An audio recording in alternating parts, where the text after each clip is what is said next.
Thanks for tuning in. Please like, subscribe, and check out my Instagram for cool science and not science stuff. Welcome back to Anatomy and Physiology on Catalyst University. My name is Kevin Tokoph. Please make sure to like this video and subscribe to my channel for future videos and notifications.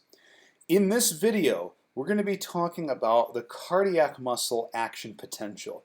So just to orient with this picture, this big square right here, this is of course an individual cardiomyocyte. Down here we have the actin-myosin complex, of course with troponin, tropomyosin. Here's the sarcoplasmic reticulum, very similar to what we saw in skeletal muscle. It's loaded at rest with calcium ions. Up here we have a potassium channel, a calcium channel, and a sodium channel. And then over here on the left we have a gap junction. Now, this is a true gap junction if it connects two cardiomyocytes. So for example, we have this cardiomyocyte. If the cell before this on the left was also a cardiomyocyte, this would be a gap junction. However, this could also correspond really to just simply the electrical conductive system activating the first cardiomyocyte in the series. So that means that if this were the cardiomyocyte in question, the first one in the sequence, then this right here would just represent the electrical conductive system initially depolarizing that first cardiomyocyte. So let's suppose that the cell on the left here was another cardiomyocyte. So we're looking at this situation. Here's the cell in question. The previous cell is a cardiomyocyte. And we mentioned that there's going to be ion influx from the previous cardiomyocyte to the one in question. And that's going to actually lead to activation of that cardiomyocyte. So right here we see that gap junction. We see an electrical current spreading through that gap junction from the initial cardiomyocyte to this one. And now you see ion influx in here. Now, initially at rest, before this current comes into this cardiomyocyte has a resting membrane potential at negative 90 millivolts. It's even more negative than we see with skeletal muscle. But as soon as this positive current comes in, and you have these positive ions in here, that membrane potential is going to elevate from negative 90 millivolts to about negative 70. So that's your second step. Now, this sodium channel right here won't open until the membrane potential is negative 70. So that's pretty handy because now that we have these positive ions in here, and they've raised the membrane potential at negative 70, that allows this sodium channel to open. And it's going to allow some sodium ions in, as you see right here. Okay?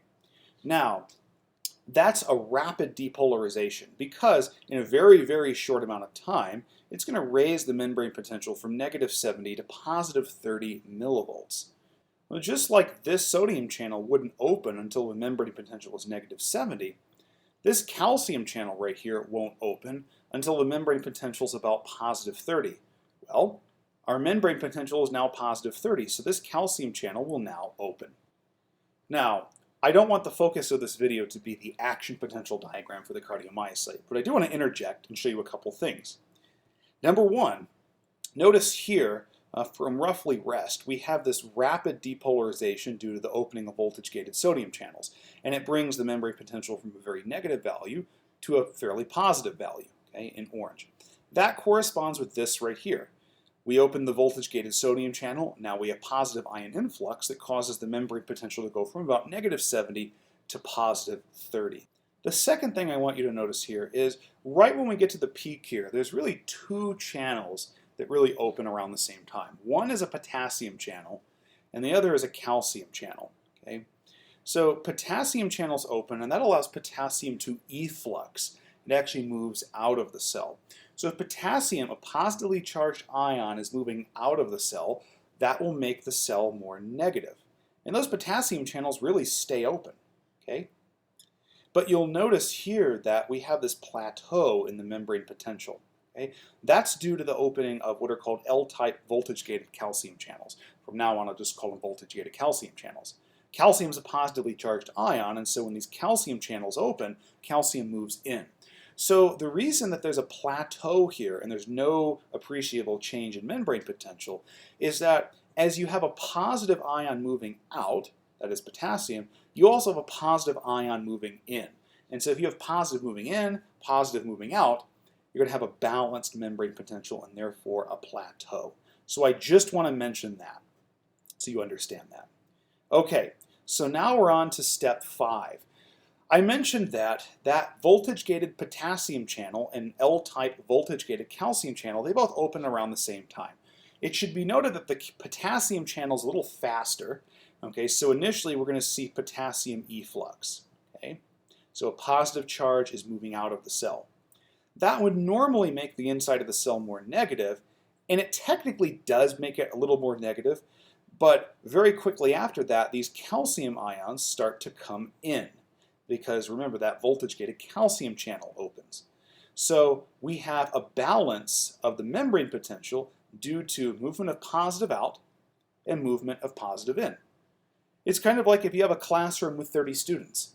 If for every 5 students that leave, 5 more students come in, you always have 30 students, right? If 10 students come in and 10 students leave, you still have 30 students, right? So it's balanced. And so that leads to what's called the plateau. And that's what you see here in the action potential diagram.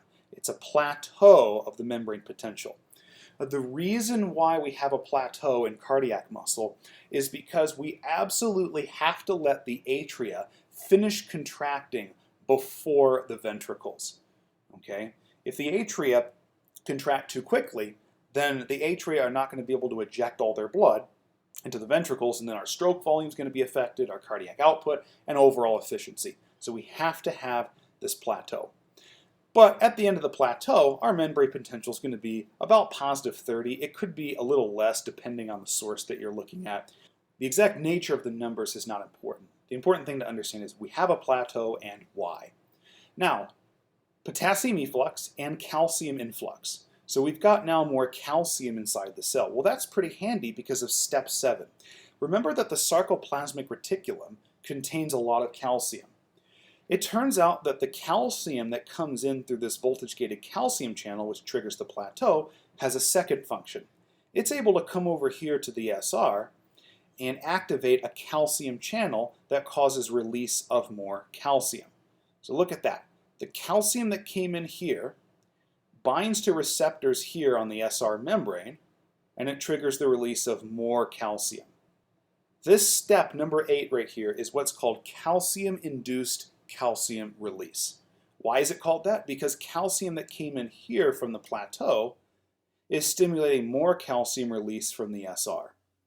And this calcium right here can then go and initiate muscle contraction at the troponin tropomyosin complex, which we won't get into in too much detail here, but it functions very similarly to what we see in skeletal muscle.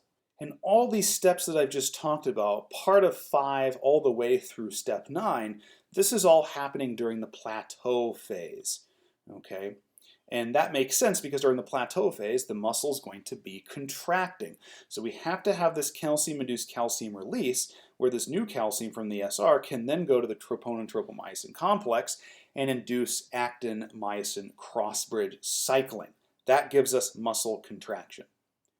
But if we have a way to contract, we have to have a way to relax. So that's going to lead us into that repolarization phase, which we're going to pick up with here right now.